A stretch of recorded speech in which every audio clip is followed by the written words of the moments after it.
You think wearing some dusty uniform makes you special, old man? The biker's voice cut through the quiet of the small diner like a blade. It was a Tuesday morning in Fayetteville, North Carolina, just a few miles from Fort Liberty, where soldiers came and went like clockwork. Most of the customers had their heads down over pancakes and coffee, but not anymore. All eyes turned to the confrontation near the front window, the man being shouted at. William Hargrave, retired United States Army colonel, sat still, calm, as if he had weathered storms far worse than a man in a leather jacket and a helmet. Colonel Hargrave didn't flinch. His age showed in the lines around his eyes and the slight tremor in his hands, but the medals on his chest spoke of battles fought and honor earned. His olive cap, slightly tilted, bore the combat infantryman badge and the Bronze Star. Korea, Vietnam, Operation Desert Storm. His voice, when it came, was quiet but firm. "I bled for this country," he said, looking up. "That uniform bought your freedom." But the biker wasn't interested in history. He stood abruptly, knocking over a ketchup bottle, and with a loud crack that made people gasp, he slapped the colonel's cap off his head and onto the floor. "What now, huh?" the biker sneered. "Guess they don't train cowards anymore." The diner froze. Someone dropped their fork. A young waitress looked like she wanted to cry. Colonel Hargrave didn't pick up his cap. He didn't even look at the man again. Instead, he reached into his coat pocket, pulled out a weathered flip phone, and dialed a single number. He whispered a few words, then closed it quietly. Exactly 30 minutes later, the front doors to the diner burst open. The gust of air carried in three figures dressed in combat uniforms, boots thudding heavily on the tile.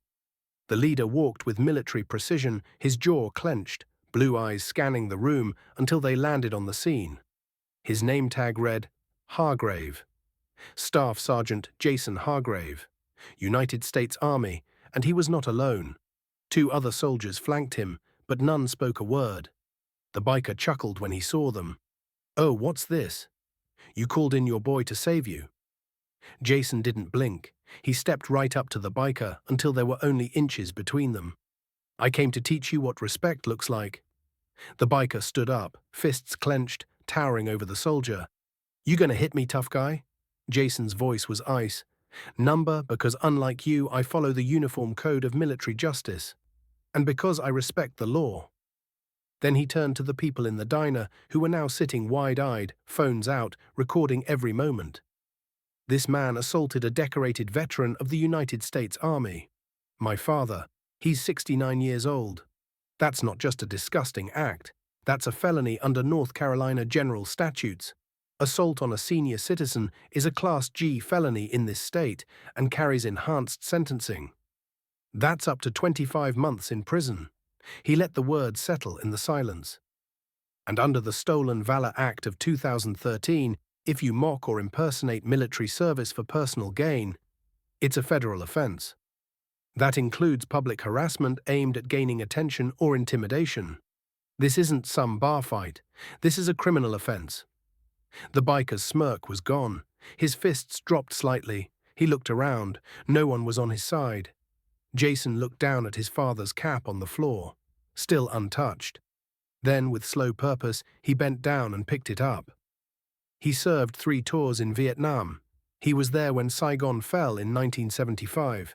He trained thousands of young men during the Gulf War. He watched his friends die and still came back to raise me to serve this country with honor.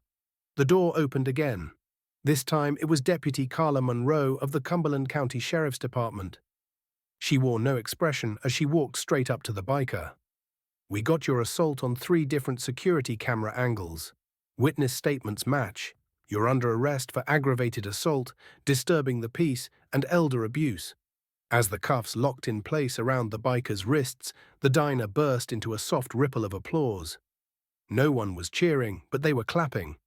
Slowly, respectfully. Jason turned back to his father and held out the cap. "Sir," he said, voice cracking just slightly, "permission to return your cover." Colonel Hargrave smiled faintly, pride gleaming behind weary eyes. "Permission granted, Staff Sergeant." Jason helped him place it gently back on his head. The waitress brought over a fresh pot of coffee and placed 2 mugs in front of them. "On the house, gentlemen," she whispered. "Thank you. Both. They sat in silence for a few moments, father and son across from one another. I didn't even move when he hit you, Jason said eventually. I moved enough, Colonel Hargrave replied, to call the one man I trust to finish the fight the right way.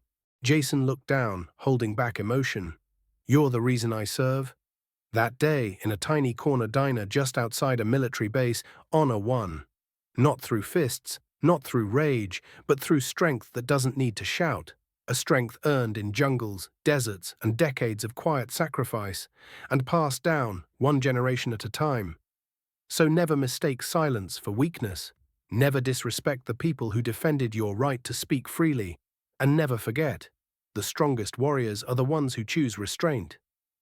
Before we end this story, let us know in the comment, where are you watching from?